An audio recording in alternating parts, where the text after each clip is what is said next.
അപ്പൊ നമുക്ക് സ്റ്റാർട്ട് ചെയ്യാം.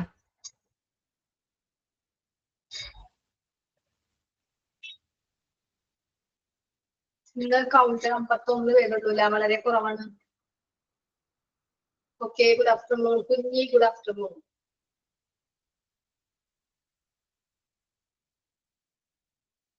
ഓക്കെ, അപ്പൊ നമ്മൾ ഇന്നലെ എടുത്ത് നിർത്തിയത്, ഞാൻ സ്ക്രീൻ ഷെയർ ചെയ്തത് കാണാൻ പറ്റുന്നുണ്ടാ?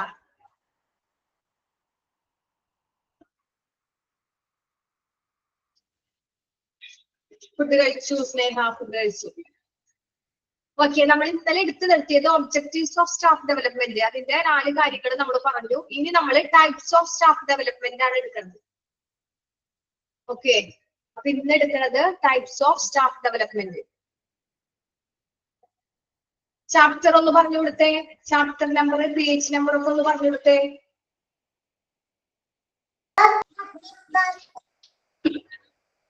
ഞാൻ ഓൺ മ്യൂട്ട് ചെയ്യാണ്.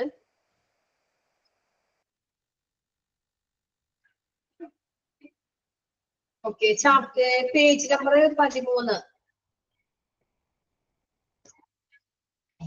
Chapter 2, page number 13.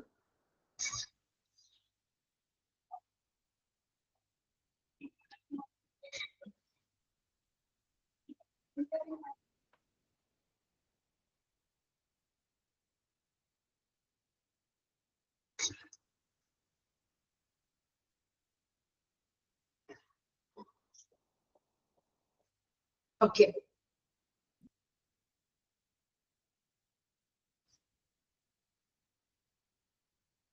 തുടങ്ങാം നമുക്ക്. ടൈപ്സ് ഓഫ് സ്റ്റാഫ് ഡെവലപ്മെന്റ്, പലതരത്തില് ടൈപ്സ് ഓഫ് സ്റ്റാഫ് ഡെവലപ്മെന്റ് ഉണ്ട്. 4 ഉണ്ട്. നമുക്ക് നോക്കാം. ഫസ്റ്റത്തെ ഇൻഡക്ഷൻ ട്രെയിനിങ്. ഫസ്റ്റത്തെ induction training. Induction training is the training given to new employees by the employer in order to help in adjustment to their new job and familiarize with their new work environment and the people who are working around them. എന്താ പറയണേ? Induction ട്രെയിനിങ്ങില് പറയണത് തൊഴിലുടമ പുതിയ ജോലിക്കാർക്ക് അവരുടെ ജോലിയുമായിട്ട് പൊരുത്തപ്പെടാനും അവർക്ക് പുതിയ തൊഴിലിലുള്ള അന്തരീക്ഷത്തെയും അതിന്റെ ചുറ്റുപാടുകളൊക്കെ മനസ്സിലാക്കാനുള്ള ആളുകളെ പരിചയപ്പെടുത്താനൊക്കെ വേണ്ടിയിട്ടുള്ള ഒരു പരിശീലനമാണ് ഇൻഡക്ഷൻ ട്രെയിനിങ് എന്ന് പറയുന്നത്. ഇൻഡക്ഷൻ ട്രെയിനിങ് എന്ന് പറഞ്ഞാൽ ആദ്യമായിട്ട് ഹോസ്പിറ്റലിൽ ഒരു ജോലിക്കാര് ആരെങ്കിലും ഒരു ജോലിക്ക് വന്നു കഴിഞ്ഞാൽ എല്ലാവർക്കും ഒരു ബുദ്ധിമുട്ടായിരിക്കും. കാരണം എന്താ, അവർക്ക് മറ്റുള്ളവരായിട്ട് ആ ഒരു പരിചയമില്ലാത്ത ആൾക്കാര്, പരിചയമില്ലാത്ത ഹോസ്പിറ്റലായാലും എവിടെയായാലും പരിചയമില്ലാത്തവര് ചുറ്റുപാടും അല്ലെ. അപ്പൊ അവർക്കൊരു ഇഷ്ടക്കുറവായിരിക്കും.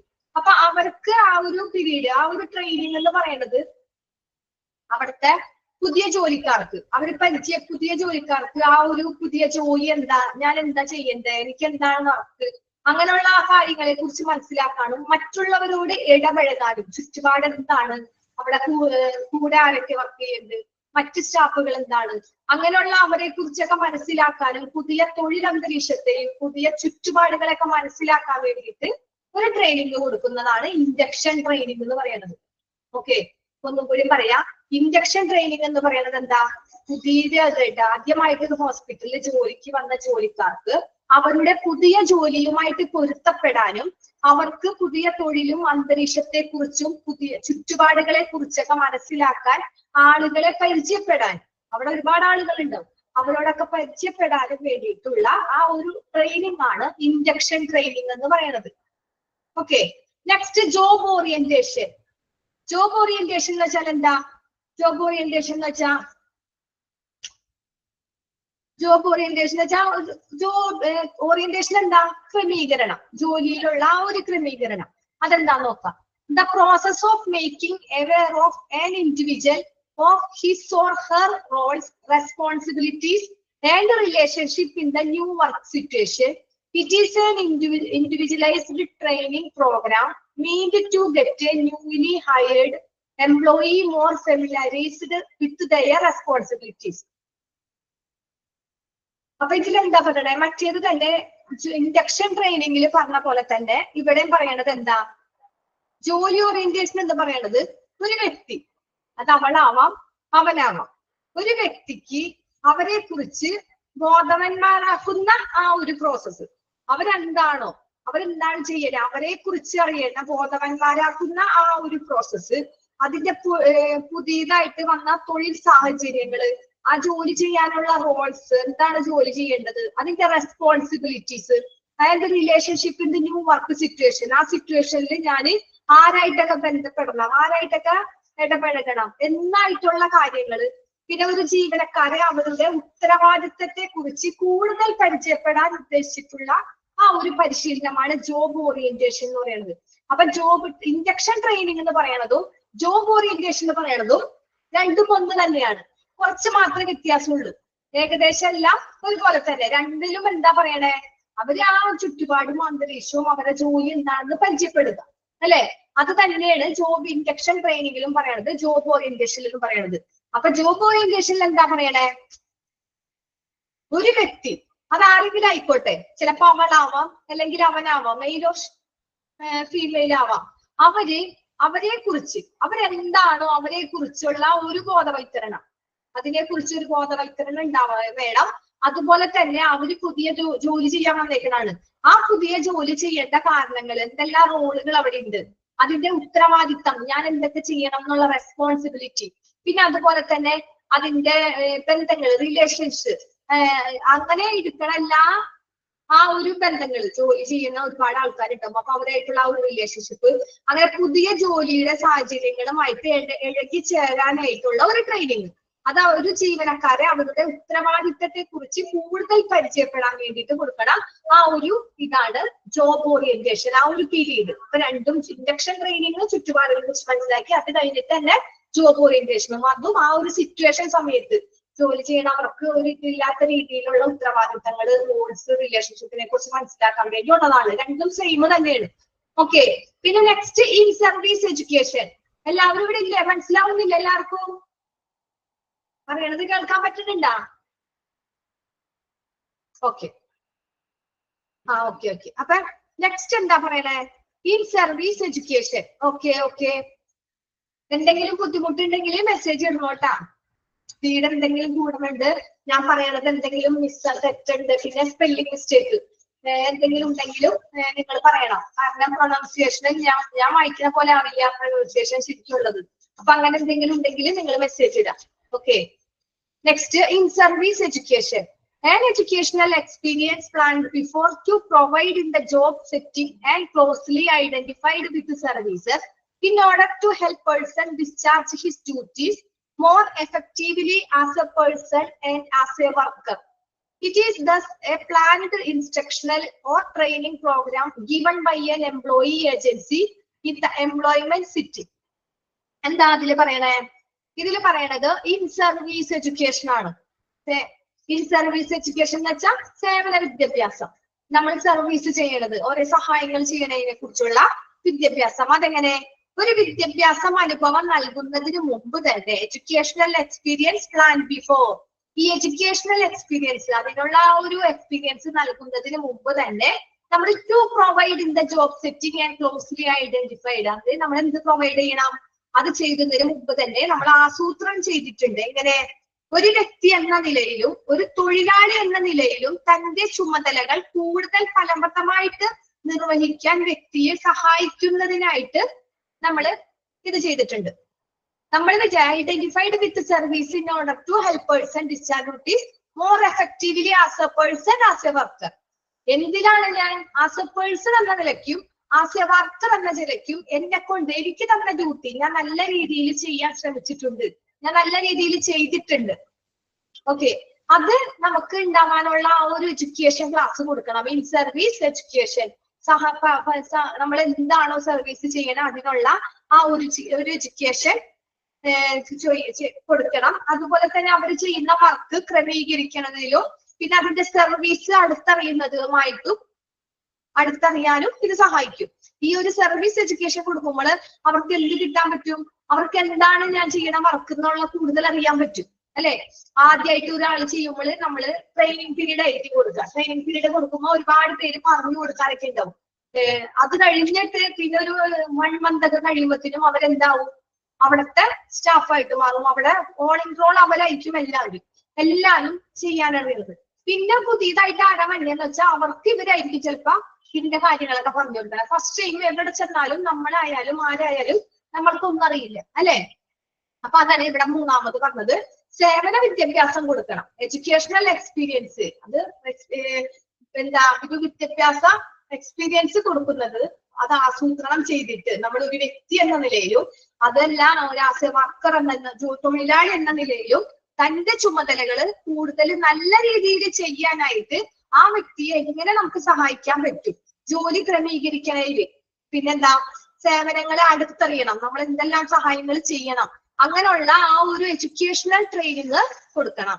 പിന്നെന്താ പറഞ്ഞേ, നെക്സ്റ്റ് എന്താ പറഞ്ഞേ, it is thus a planned instruction or training programme given by an employee agency in the employment setting. എന്ന് വെച്ചാൽ എന്താ, തൊഴിൽ ക്രമീകരണങ്ങള് ഒരു ജീവനക്കാരുടെ എന്ത് നൽകും, ഒരു ജോലിയുടെ ഏജൻസി എന്ന് വെച്ചാൽ തൊഴിലിന്റെ ഏജൻസി, തൊഴിലായിട്ട് ബന്ധപ്പെട്ട കാര്യങ്ങൾ തൊഴിൽ ജീവനക്കാർക്ക്. അപ്പൊ അവിടെ ജോലി ചെയ്യുന്ന എംപ്ലോയീസിന് അവരുടെ ഏജൻസി നൽകുന്ന ആസൂത്രിതമായ നിർദ്ദേശങ്ങളും ഈ പരിപാടികളുമാണ്. എന്ന് വെച്ചാൽ എന്താ, നമ്മൾ പറഞ്ഞു ഒരു ജോലി ചെയ്യണ ഒരു എംപ്ലോയീസിന് ട്രെയിനിങ് കൊടുക്കണം.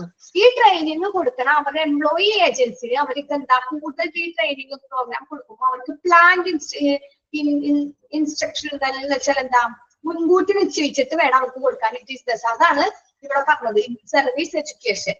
അപ്പൊ ഇവർക്ക് ഇന്ന ട്രെയിനിങ് കൊടുക്കണം. നമ്മൾ ഒറ്റയടിക്ക് വന്നവരല്ല, നമ്മൾ മുൻകൂട്ടി വിചാരിക്കണം ഇവർ ഇന്ന ജോലി ചെയ്യേണ്ടത്. അപ്പൊ ഇവർക്ക് ഇന്ന് ഇത്രയും ട്രെയിനിങ് കൊടുക്കണം, അത് കഴിഞ്ഞ് നാളെ അവർക്ക് അത്രയും ഇന്ന കാര്യങ്ങൾ കൊടുക്കണം എന്ന് മുൻകൂട്ടി നമ്മൾ കാൽക്കുലേറ്റ് ചെയ്ത് വന്നിട്ട് വേണം അവരാ ഏജൻസി ആരാണോ ട്രെയിനിങ് കൊടുക്കാൻ വന്നേക്കണം അവർക്ക് ആ ഒരു ട്രെയിനിങ് നമ്മൾ കൊടുക്കണം. അതാണ് ഈ സർവീസ് എഡ്യൂക്കേഷൻ എന്ന് പറയുന്നത്. അപ്പൊ അതിലൊന്നുമില്ല ഇവർക്ക് ഇതിനെ കുറിച്ച് അവരാരാണ്, ഇവിടുത്തെ പ്രവർത്തനങ്ങൾ എന്താണ്, അതിനെ കുറിച്ചൊക്കെ മൊത്തം ഒരു ഇവാലുവേഷൻ നടത്താനായിട്ടാണ് ഈ ഒരു സർവീസ് എഡ്യൂക്കേഷന്റെ ആവശ്യം. Next, continuing education. In all the learning activities that happen after an individual has completed his basic education, it involves planned learning experience beyond a basic nursing educational program. എന്താ പറഞ്ഞേ, continuing education വെച്ചാൽ തുടർ വിദ്യാഭ്യാസം എന്നാണ് continuing education എന്ന് പറയുന്നത്. എന്ന് വെച്ചാൽ ഒരു പഠനത്തിന് ശേഷം നടത്തുന്ന എല്ലാ പഠന പ്രവർത്തനങ്ങൾക്കും വ്യക്തി തന്റെ അടിസ്ഥാന വിദ്യാഭ്യാസം പൂർത്തിയാക്കി എന്നുള്ളതാണ് ഒരു continuing education. All the learning activities, എല്ലാ learning activities that happen after the individual has completed his basic education. Basic ആയിട്ടുള്ള സാധാരണ ലെവലില് ബേസിക് ആയിട്ടുള്ള എഡ്യൂക്കേഷൻ. നമ്മളിപ്പോ ബേസിക് എഡ്യൂക്കേഷൻ എന്ന് പറയുമ്പോൾ ഒരു കുട്ടി അംഗൻവാടി പോകുമ്പോ തന്നെ എന്താ ബേസിക് പഠിക്കുകയാണ് അല്ലെ, സ്കൂളിൽ പോകുമ്പോഴും ഒരു കുറച്ചും കൂടി മെച്ചൂർഡ്. അപ്പൊ ഇതിന്റെ ബേസിക് ലെവലിൽ താഴെ തട്ടിൽ തുടങ്ങി കുട്ടി പഠിച്ചത് എവിടെന്നാ, അംഗൻവാടിയിൽ അല്ലെ. പിന്നെ സ്കൂളിൽ വരുമ്പോ കുട്ടിക്ക് അറിയാം, കുട്ടിക്ക് എല്ലാ ഒരു അടിത്തറ ആ ഒരു ബേസിക് നമുക്ക് അംഗൻവാടിയിൽ കിട്ടി. അതുപോലെ തന്നെ ഈ ഒരു കണ്ടിന്യൂയിങ് എഡ്യൂക്കേഷൻ പിന്നെ നമ്മൾ ഒരു എംപ്ലോയീസിന് ഇന്ന കാര്യങ്ങൾ ഒരു പ്രാവശ്യം നമ്മൾ അതിന്റെ ആ ബേസിക് കൊടുത്ത് നല്ല രീതിയിൽ ആ ഒരു എംപ്ലോയീസിന് നല്ല ഒരു ബേസിക് എഡ്യൂക്കേഷൻ കൊടുത്ത് ഇന്ന കാര്യങ്ങൾ ഇന്ന രീതിയിൽ ചെയ്യണം എന്ന് കൊടുത്താൽ പിന്നെ തുടരെ നമ്മൾ അത് കൊടുക്കേണ്ട കാര്യമില്ല. ഒരു പ്രാവശ്യം അവർക്ക് മനസ്സിലായാൽ പിന്നെ ആ ഒരു കാര്യം വരുമ്പോൾ അവരതിന്റെ അതിനനുസരിച്ച് പൊക്കോളും. അപ്പൊ അതാണ് ഇവിടെ പറഞ്ഞത്, ഒരു കാര്യം പറഞ്ഞതിന് ശേഷം അതിന്റെ എല്ലാ പ്രവർത്തനങ്ങളും ഒരു വ്യക്തി എന്നതിന്റെ ആ ഒരു അടിസ്ഥാന വിദ്യാഭ്യാസം ആ ഒരു ബേസിക് പൂർത്തിയാക്കി അവർക്ക് എല്ലാ പഠനങ്ങളും നമ്മൾ കൊടുത്തു. ബേസിക് ആയിട്ടുള്ള ഫസ്റ്റ് മുതൽ ഒരു സ്റ്റാഫ് ഒരു ഹോസ്പിറ്റലിൽ വന്നാൽ എന്തൊക്കെ ചെയ്യണം. ഇപ്പൊ നമ്മൾ ഹോസ്പിറ്റൽ അഡ്മിനിസ്ട്രേഷൻ ഒക്കെ പഠിച്ചു കഴിഞ്ഞു, നമ്മൾ എക്സാം ഒക്കെ എഴുതി നമുക്കൊരു ഹോസ്പിറ്റലിൽ നല്ലൊരു ജോലി കിട്ടിക്കഴിഞ്ഞാൽ നമ്മൾ ഒറ്റയടിക്ക് എന്ത് ചെയ്യും, നമ്മള് ഒറ്റയടിക്ക് ഞാനിങ്ങനെ ഹോസ്പിറ്റൽ അഡ്മിനിസ്ട്രേഷൻ നമ്മൾ അവിടെ നമുക്കറിയില്ല, നമ്മൾ പഠിച്ച് തിയറി മാത്രമേ നമ്മൾ പഠിച്ചു പോണുള്ളൂ അല്ലെ. പ്രാക്ടിക്കൽ അവിടെ ചെന്നിട്ട് നമ്മൾ അറിയുന്നില്ല നമ്മൾ എന്താ പ്രാക്ടിക്കൽ ചെയ്യേണ്ടത്. അപ്പൊ നമ്മളൊന്നും അറിയാണ്ട് അവിടെ ഇരിക്കാൻ നമുക്ക് പറ്റില്ല. നമ്മളെ അവിടെ എന്താ നമുക്ക് ഗൈഡ് ചെയ്യാനായിട്ട് 1-2 പേരുണ്ട്. അപ്പൊ ഒരാൾ വന്ന് നമുക്ക് കറക്റ്റ് കാര്യങ്ങളൊക്കെ നമ്മൾക്ക് പറഞ്ഞു തരും. നിങ്ങൾ ഇന്ന കാര്യങ്ങളാണ് ചെയ്യേണ്ടത്, ഫസ്റ്റ് തന്നെ ഇങ്ങനെ ചെയ്യണം എന്ന് പറയും. പിറ്റേ ദിവസവും നമ്മൾ വീണ്ടും ഞാൻ പുതിയതാണ് എനിക്കൊന്നും അറിയില്ല എന്ന് പറഞ്ഞിരിക്കാൻ പറ്റുമോ? പറ്റില്ല. നമ്മൾ ഇന്നലെ വന്നപ്പോ നമുക്ക് കുറച്ച് കാര്യങ്ങൾ പറഞ്ഞു തന്നു, നമ്മൾ ആ ഒരു അതനുസരിച്ച് ചെയ്യാം. അത് ഒരു ദിവസം കഴിഞ്ഞു, 2 ദിവസം കഴിഞ്ഞു, 3 ദിവസം കഴിഞ്ഞു, ഒരു വീക്ക് കഴിഞ്ഞു.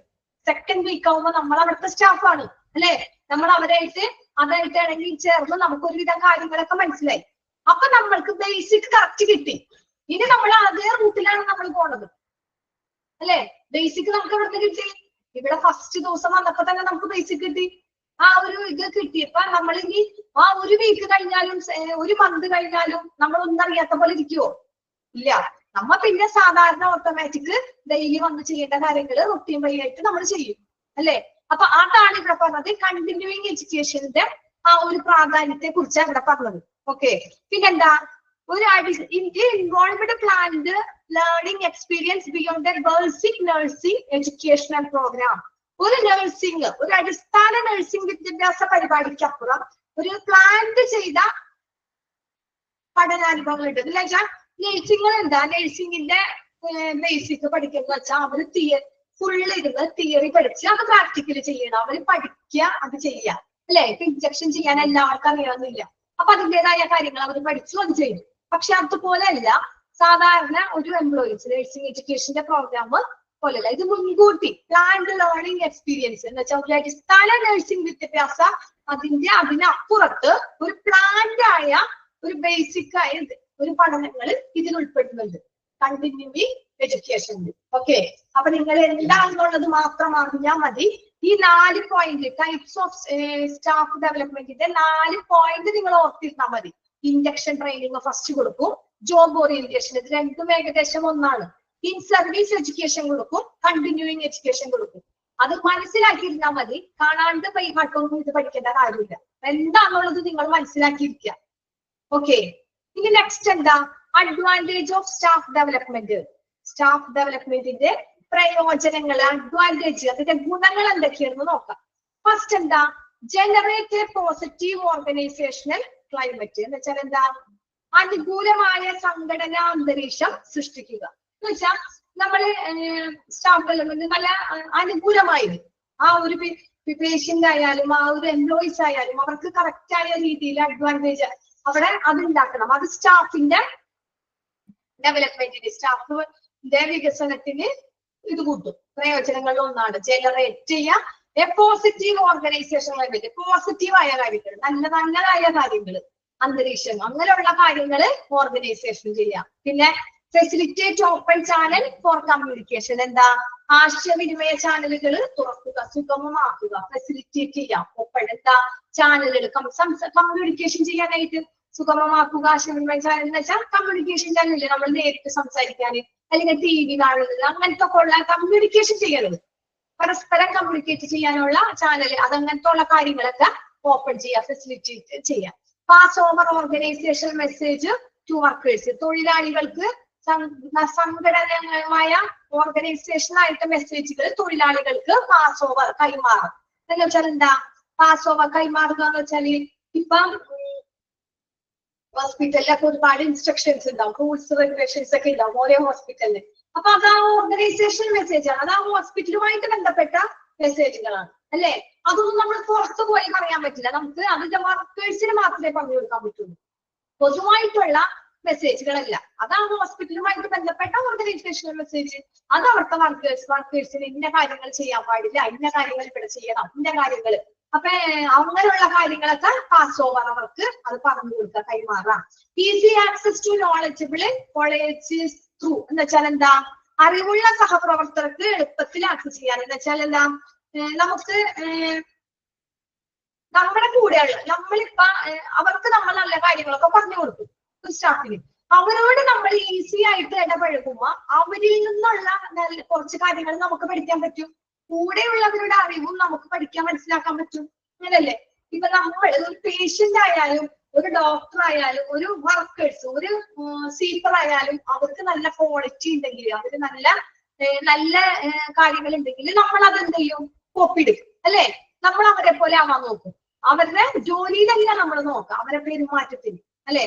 അപ്പൊ അതാ പറയണേ, easy access knowledge college through എന്ന് പറയണത് എന്താ, നമ്മൾ അവരെ വർക്കേഴ്സിന്റെ കൂടെ നമ്മൾ ഇടപഴകി അവരെ കൂടെ ജോലി ചെയ്യേ. അപ്പൊ അതനുസരിച്ച് അവരോട് ഇടപഴകുമ്പോ കൂടെ നിൽക്കുമ്പോ അവരുടെ അറിവ്, അവർക്ക് നല്ല കാര്യങ്ങൾ അവരിലുണ്ട്, അവരിൽ നിന്ന് നമുക്ക് നല്ല കാര്യങ്ങൾ കിട്ടുന്നുണ്ട്, അതിൽ നിന്ന് നല്ല അറിവ് കിട്ടുന്നുണ്ട്, നമുക്ക് എളുപ്പത്തിൽ അത് മനസ്സിലാക്കാൻ പറ്റുന്നുണ്ടെങ്കിൽ അതും ഒരു നല്ല ഗുണല്ലേ, അഡ്വാൻറ്റേജ് അല്ലേ. അപ്പൊ അങ്ങനെ 4 അഡ്വാൻറ്റേജ് ഉണ്ട്. Advantage of staff development. First, generate. എന്താ ജനറേറ്റ് ചെയ്യണ്ടേ? പോസിറ്റീവ് ഓർഗനൈസേഷണൽ, എന്താ പോസിറ്റീവായ ഓർഗനൈസേഷൻ. പിന്നെ ഫെസിലിറ്റേറ്റ് ഓപ്പൺ ചാനൽ കമ്മ്യൂണിക്കേഷനായിട്ട് അവിടെ ചാനൽ ഓപ്പൺ ചെയ്യാം. പിന്നെ കൈമാറുക, പാസ് ഓവർ, എന്താ ഓർഗനൈസേഷണൽ മെസ്സേജ് ആർക്കാ? To workers. Organisational message to workers. 4ാമത് എന്താ? ഈസി ആക്സസ് നോളജ് എന്ന് വെച്ചാൽ നമ്മൾ അവരോട് നല്ല രീതിയിൽ ഇടപെടുമ്പോൾ നമുക്കും അവരിൽ നിന്ന് പഠിക്കാനായിട്ട്, നമുക്കും ഒരുപാട്, നമ്മളെല്ലാം തിരിഞ്ഞതല്ല, നമുക്ക് എത്ര ടോപ്പിൽ നിന്നാലും നമ്മളെല്ലാം തിരിഞ്ഞതല്ല, നമുക്കും എന്തുണ്ടാവും? തെറ്റുകൾ പറ്റാം. അപ്പൊ അതൊക്കെ നമ്മളുടേതായ തെറ്റുകൾ മറ്റുള്ളവരിൽ നിന്ന് കണ്ടുപിടിച്ച് അത് തിരുത്തിയെടുക്കാം. അതും ഒരു നല്ലൊരു അഡ്വാൻറ്റേജ് ആണ്, advantage of staff development. Okay, ഇത്രയും കാര്യങ്ങൾ 4 പോയിന്റ് മനസ്സിലായ? ഓക്കെയാണോ? ഓക്കെയാണോ എന്ന് ചോദിക്കുമ്പോഴെങ്കിലും ആരെങ്കിലും ഒന്ന് റിയാക്ട് ചെയ്യട്ടാ. ഓക്കെ. ഞാനിങ്ങനെ ഇപ്പുറത്ത് ഇത് മാറ്റുമ്പോൾ മാത്രമേ എനിക്ക് നിങ്ങൾ ഇങ്ങനെ റിയാക്ട് ചെയ്യുന്നത് കാണാൻ പറ്റുന്നുള്ളൂ. എന്താണെന്നറിയില്ല, ഇതെങ്ങനെ നീക്കണ്ടേന്ന് എനിക്കറിയില്ല. ഓക്കെ, ഓക്കെ, ക്ലിയർ ആണ്. ഓക്കെ, അപ്പൊ നിങ്ങൾ ഈ 4 അഡ്വാൻറ്റേജ് ഓർത്തു വെക്കാം. പിന്നെ അതുപോലെ തന്നെ ഇവിടെ പറഞ്ഞേക്കണ 4 പോയിന്റ് മുള്ളിയൊന്നും പഠിക്കണ്ട, ക്വസ്റ്റ്യൻസ് അങ്ങനെ ഒന്നും ഉണ്ടാവില്ല. ഇൻഡക്ഷൻ ട്രെയിനിങ്ങും ജോബ് ഓറിയന്റേഷനും സർവീസ് എഡ്യൂക്കേഷനും കണ്ടിന്യൂ എഡ്യൂക്കേഷൻ, ആ 4 അത് മാത്രം ഓർക്കാം. അതുപോലെ തന്നെ അഡ്വാൻറ്റേജ് 4 പോയിന്റ് ഓർക്കാം. Next, role of administration in staff development. അതെന്താന്ന് നോക്കാം. പിന്നെന്താ റോൾ, പങ്ക് എന്താണ്? അഡ്മിനിസ്ട്രേഷൻ സ്റ്റാഫ് ഡെവലപ്മെന്റിന്റെ സ്റ്റാഫ് വികസനം ഉണ്ടാവാനായിട്ട് ആ ഒരു അഡ്മിനിസ്ട്രേറ്ററിന്റെ പങ്ക് എന്താണെന്ന് നോക്കാം. അഡ്മിനിസ്ട്രേറ്ററിന്റെ പങ്ക് എന്താണ്? First one, uses principles of learning when helping employees to learn new skills or information. എന്താ പറഞ്ഞേ അവിടെ? എന്താ പറഞ്ഞേ? പുതിയ ഒരു uses principles of helping employees to learn new skill, പുതിയ സ്കില്ലുകൾ, പുതിയ എന്തെങ്കിലും കഴിവുകളോ വിവരങ്ങളോ പഠിക്കാൻ ജീവനക്കാരെ, നമ്മൾ അവിടുത്തെ സ്റ്റാഫിനെ സഹായിക്കുമ്പോൾ എന്താ?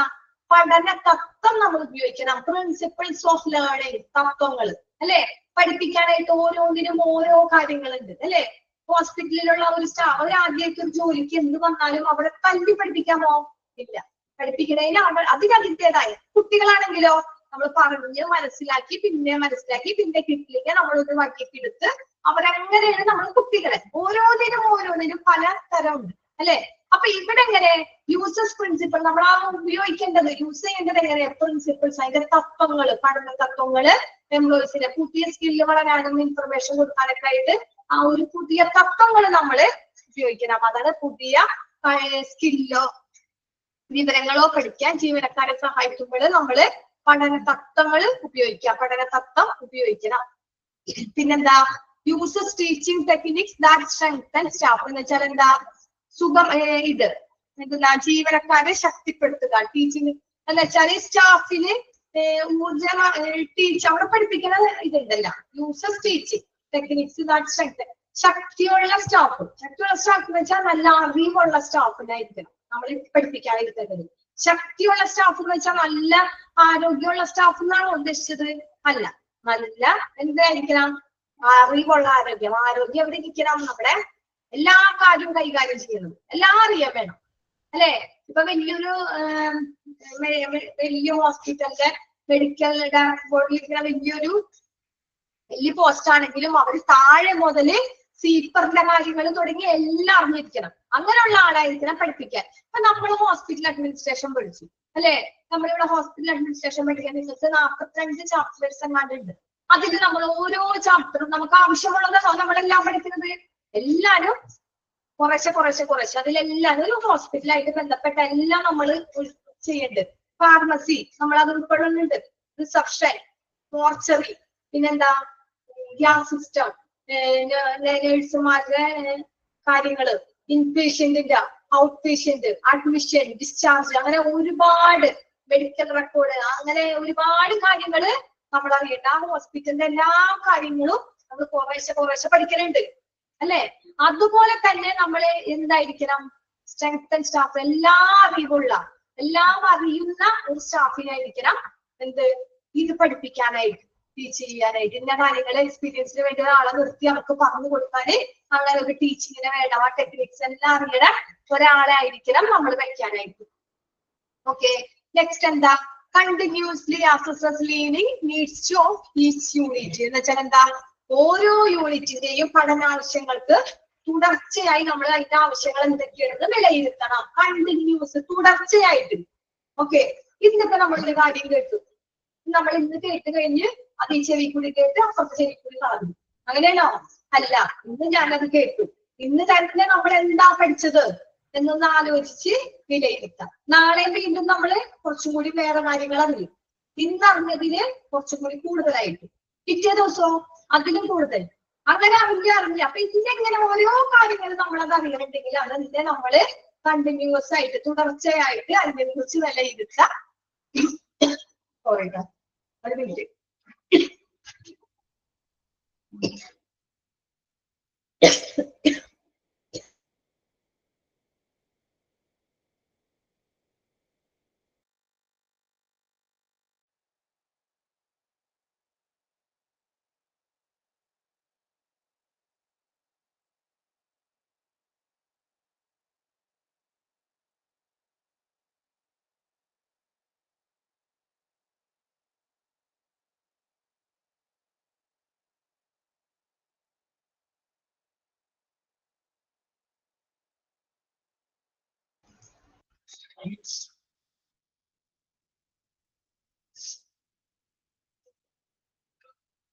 Okay,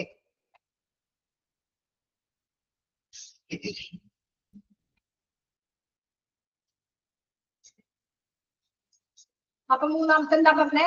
continuously assess learning needs of each unit. നമ്മൾ ഓരോ കാര്യങ്ങളും ഈച്ച് യൂണിറ്റ് എന്ന് വെച്ചാൽ ഓരോ ചെറുമണി കാര്യങ്ങളും നമ്മൾ അത് അറിയുമ്പോൾ അതിനെ കുറിച്ച് നമ്മൾ കൂടുതൽ ലേണിംഗ് നീഡ്സ് എന്താ തുടർച്ചയായിട്ട് ഇത് ചെയ്യാം അല്ലെ?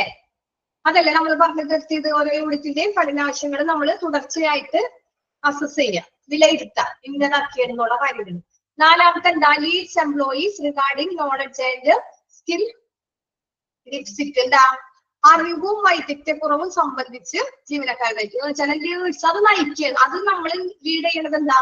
എംപ്ലോയീസ്, ജോലിക്കാരുടെ റിഗാർഡിംഗ് നോളജ്, അവരുടെ അറിവ് അല്ലെങ്കിൽ അവരുടെ സ്കിൽ ഡെഫിസിറ്റ് എന്ന് വെച്ചാൽ എന്താ?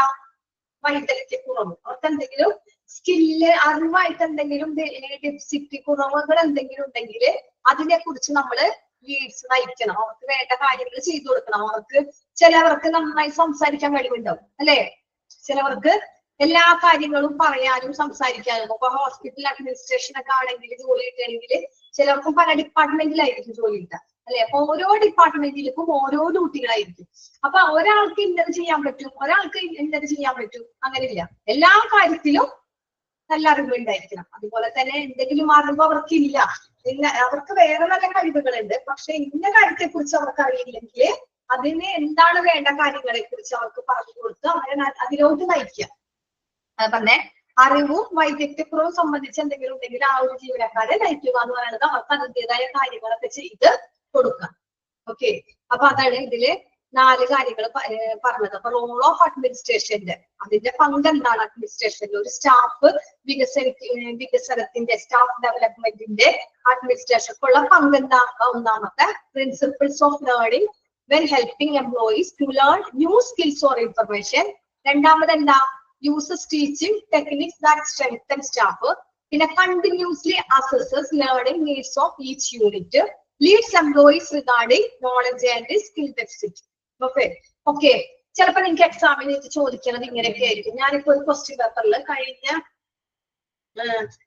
കഴിഞ്ഞ ഏതോ ഒരു ബാച്ചിന്റെ മൊഡ്യൂള് 2-ലെ 3-ലാണോന്ന് അറിയില്ല, ഒരു ക്വസ്റ്റ്യൻ കണ്ടത്. ഇങ്ങനെ 4 എണ്ണൊക്കെ ഉണ്ടെങ്കിൽ അവർ ക്വസ്റ്റ്യൻസ് തന്നെ എങ്ങനെയാണെന്ന് അറിയോ? ചിലപ്പോ ഇങ്ങനെ ആയിരിക്കും തന്നെ. ഈ 4 എണ്ണൊക്കെ വരുമ്പോ അവര് ഇതിന്റെ റോൾ ഓഫ് അഡ്മിനിസ്ട്രേറ്റീവ് ഒക്കെ താഴെ തന്നിരിക്കുന്നതിൽ പിക്ക് ഔട്ട് എന്നാന്ന് പറഞ്ഞു തരും. ഇപ്പൊ താഴെ തന്നിരിക്കുന്നതിൽ നിന്ന് റോൾ ഓഫ് അഡ്മിനിസ്ട്രേറ്റീവിന്റെ സ്റ്റാഫ് ഡെവലപ്മെന്റിന്റെ റോൾസ് നിങ്ങൾ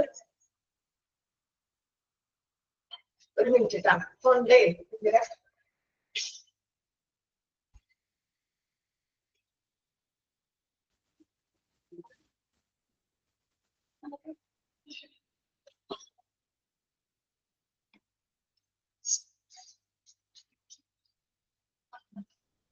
ഓക്കെ സോറി, ഇടക്കിടക്ക് ഇങ്ങനെ ഡിസ്റ്റർബൻസ് വന്നതുകൊണ്ട് നിങ്ങൾക്ക് എന്തെങ്കിലും ബുദ്ധിമുട്ടുണ്ടാ?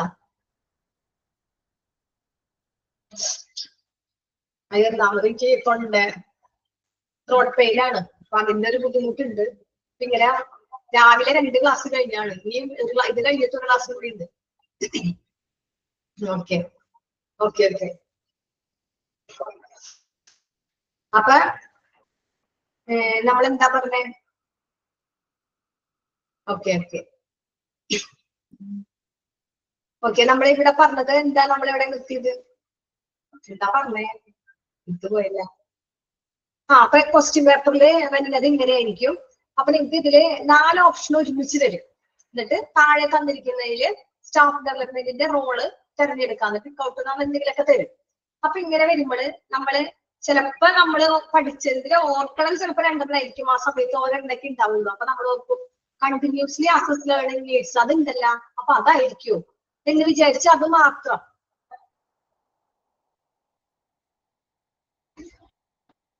ചൂടുവെള്ളമാണ് കുടിച്ചത് ഞാൻ. ചൂടുവെള്ളം വെച്ചിട്ടുണ്ട്, ചൂടുവെള്ളം കുടിച്ച്.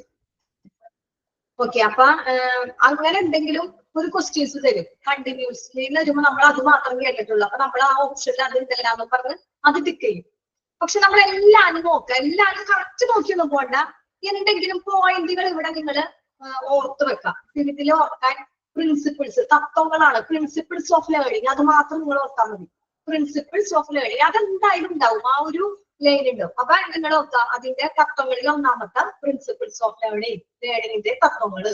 രണ്ടാമത് നിങ്ങൾ ഓർക്കുക സ്ട്രെങ്ത് ആൻഡ് സ്റ്റാഫ്, ശക്തിയുള്ള സ്റ്റാഫ് എന്നാ ടീച്ചർ പറഞ്ഞല്ല. അപ്പൊ എന്താ ശക്തിയുള്ള സ്റ്റാഫ് എന്ന് വെച്ച് കഴിയുമ്പോ നമ്മുടെ ശക്തി എന്ന് പറയുന്നത് എന്താ? എല്ലാ അറിവും ഉള്ളത് അല്ലെ? അങ്ങനെയുള്ള ഒരാള് ടീച്ചിങ് പഠിപ്പിക്കുന്നു. അപ്പൊ അത് രണ്ടാമത്തെ, അതും അതിന്റെ റോളിലുള്ള. മൂന്നാമത് നമ്മൾ അസസ്, കണ്ടിന്യൂസ്ലി അസസ് ലേണിംഗ്, അത് നോക്കാം. ലാസ്റ്റ് പോയിന്റ് നമ്മൾ ഓർത്ത് വെക്കാം, knowledge and skill deficit. Skill എന്ന് വരും നമ്മളെ തെറ്റിക്കാനായിട്ട്. നോളജ് ആൻഡ് സ്കില്ല് ചിലപ്പോ ശരി ഇതിൽ തെറ്റെടുത്തിടാൻ പറയും. അപ്പൊ നോളജ് ആൻഡ് സ്കിൽ എന്നാണ് നമ്മൾ കുറെ മുന്നിൽ കുറെ ക്ലാസ്സിലൊക്കെ നമ്മള് നോളജ് ആൻഡ് സ്കിൽ എന്ന് പഠിച്ചിട്ടുണ്ട്. പക്ഷെ ഇവിടെ സ്കിൽ ഡെഫിസിറ്റ് ആണ്, സ്കില്ല് കുറവാണ് പറയുന്നത് അല്ലെ? അപ്പൊ നമ്മൾ അങ്ങനെ നമ്മളെ തെറ്റിക്കാൻ വേണ്ടി അങ്ങനത്തെ ഒക്കെ വരുമ്പോൾ അത് അണ്ടർലൈൻ ചെയ്ത് വെക്കാം. അങ്ങനത്തെ ഒക്കെ വരുമ്പോ നമ്മൾ ശ്രദ്ധിക്കാം, നമ്മളെ പറ്റിക്കാനാ തരുള്ളൂ. ക്വസ്റ്റ്യൻ പേപ്പർ വരുമ്പോ നമ്മൾ പാസ്സാവാൻ നോക്കുന്നതല്ല, നമ്മൾ എല്ലാവരും പാസ്സാകരുത്. കുറെ പേര് ഇത് ശ്രദ്ധിക്കുന്നുണ്ടോ എന്ന് അറിയാൻ വേണ്ടി ഇങ്ങനത്തെ പഠിപ്പിക്കുന്ന ക്വസ്റ്റ്യൻസ് ഒക്കെ വരും. അപ്പൊ നിങ്ങൾ അതൊക്കെ ശ്രദ്ധിക്കാം. അപ്പൊ ഈ 4 എണ്ണം തന്നു കഴിഞ്ഞിട്ട് ലാസ്റ്റ് ഓൾ ഓഫ് ദീസ് കൊടുത്തിട്ടുണ്ടാവും. ഇതെല്ലാം ഈ റോളിൽ കിടന്നതാണ്. ഓക്കെ, അപ്പൊ നമ്മള് ശ്രദ്ധിച്ചാൽ മാത്രമേ നമുക്ക് ഇതൊക്കെ റോളിൽ ഉണ്ടാവൂ. റോൾ ഓഫ് ഇത് എല്ലാ പോയിന്റും നിങ്ങൾ ബൈഹാർട്ട് പഠിക്കണമെന്ന് ഞാൻ പറയില്ല. കാരണം ഒരുപാട് ടോപ്പിക്സ് ഉണ്ട് നിങ്ങൾക്ക് പഠിക്കാൻ. ഞാൻ എടുക്കുന്നതായാലും മറ്റു ടീച്ചേഴ്സ് എടുക്കുന്നതായാലും ഒരുപാട് കാര്യങ്ങളുണ്ട്. എല്ലാം കൂടി നമുക്ക് തലയിൽ തിരിഞ്ഞെടുക്കാൻ പറ്റില്ല അല്ലെ? അതിനൊക്കെ ഒരു ലിമിറ്റ് ഉണ്ട്. അപ്പൊ നമ്മൾ പഠിക്കുന്നതിന്റെ കാര്യങ്ങള് കുറച്ച് നല്ല പോയിന്റുകൾ മാത്രം ഓർത്ത് വെക്കുക. സിമ്പിൾ ആയ പോയിന്റുകൾ, ഒന്നല്ലെങ്കിൽ കഥയായിട്ട് വേറെ ആരെങ്കിലും ആയിട്ടൊക്കെ ഒന്ന് ഒന്നിച്ച് അങ്ങനെ വെക്കാം. എല്ലാ ക്വസ്റ്റ്യൻസും നിങ്ങൾക്ക് MCQ ക്വസ്റ്റ്യൻസ് ആയിരിക്കും. അപ്പൊ MCQ ക്വസ്റ്റ്യൻസ് എല്ലാം ആണെങ്കിൽ ഏകദേശം ക്വസ്റ്റ്യൻസ് ഒക്കെ നിങ്ങൾക്ക് അറിയാലോ. അപ്പൊ അങ്ങനെ അത് നോക്കാം. ഇതിലിങ്ങനെ ആയതുകൊണ്ട് ഞാൻ ഇച്ചിരി ഇത് ഫസ്റ്റത്തൊക്കെ പഠിക്കാൻ നമുക്ക് ഇത്തിരി ബുദ്ധിമുട്ടായിട്ട് തോന്നണമൊക്കെ ഞാൻ പറഞ്ഞത്. ഇതിന്റെ കുറച്ച് കാര്യം പ്രിൻസിപ്പിൾസ് ഓഫ് ലേണിംഗ് ഓർക്കുക, അതുപോലെ ടീച്ചിങ് ടെക്നിക്സ് ഓർക്കുക, കണ്ടിന്യൂസ്ലി ആക്സസ് ഓർക്കുക, അങ്ങനത്തെ ഉള്ള കാര്യങ്ങൾ, സ്കിൽ ഡെഫിസിറ്റ് ഓർക്കുക. ഇതൊക്കെ റോളാണ്. നോളജ് ഇങ്ങനത്തെ ഉള്ളതിന് ലീഡ്സ് ചെയ്യാനുണ്ട്. ലീഡിങ്ങും വേണം, എന്നാലും നമുക്ക് അത് പോയിന്റ് കറക്റ്റ് ആവുള്ളൂ. ഇതൊക്കെ ഓർത്ത് വെച്ചാൽ നിങ്ങൾക്ക് ക്വസ്റ്റ്യൻ പേപ്പർ വരുമ്പോ ബുദ്ധിമുട്ടുണ്ടാവില്ല. നിങ്ങൾക്ക് ഇങ്ങനെ മോഡൽ ഇപ്പൊ ഇന്നലെ ഞാൻ ക്ലാസ് എടുത്തതിന്റെ ക്വസ്റ്റ്യൻ പേപ്പർ മോക്ക് ടെസ്റ്റ് കിട്ടിയത് എനിക്ക് കിട്ടിയിരുന്ന ഇന്നലെ ക്ലാസ് എടുത്തതിന്റെ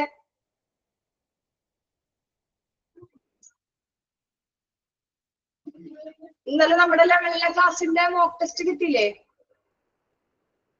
ഇല്ല, കിട്ടിയിട്ടില്ലല്ലേ? അപ്പൊ ക്വസ്റ്റ്യൻ കിട്ടില്ലേ? ഇത്ര പേരല്ല തരുമായിരിക്കും. പിന്നെ ഇവരിങ്ങനെ മുമ്പ് തരുമായിരിക്കും.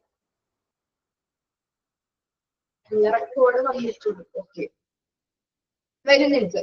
ഇന്ന് വൈകുന്നേരത്തിന് മുന്നേ വരും. അപ്പൊ എല്ലാവർക്കും അറ്റൻഡ് ചെയ്യാൻ പറ്റുമോ നോക്കിട്ടാ. ഓക്കെ, എന്തെങ്കിലും ഡൗട്ട് ഉണ്ടെങ്കിൽ ഈവനിങ് വരുള്ളൂ. ഓക്കെ, എന്തെങ്കിലും ഡൗട്ട് ഉണ്ടെങ്കിൽ ചോദിക്കണം. ഓക്കെ, അപ്പൊ നമുക്ക് നെക്സ്റ്റ്. ഓക്കെ, നഴ്സിംഗ് പിന്നെന്താ ഹയറാർക്കി ആൻഡ് ഫങ്ഷൻസ്, അതാണ് നെക്സ്റ്റ്. നമുക്ക് നോക്കാം.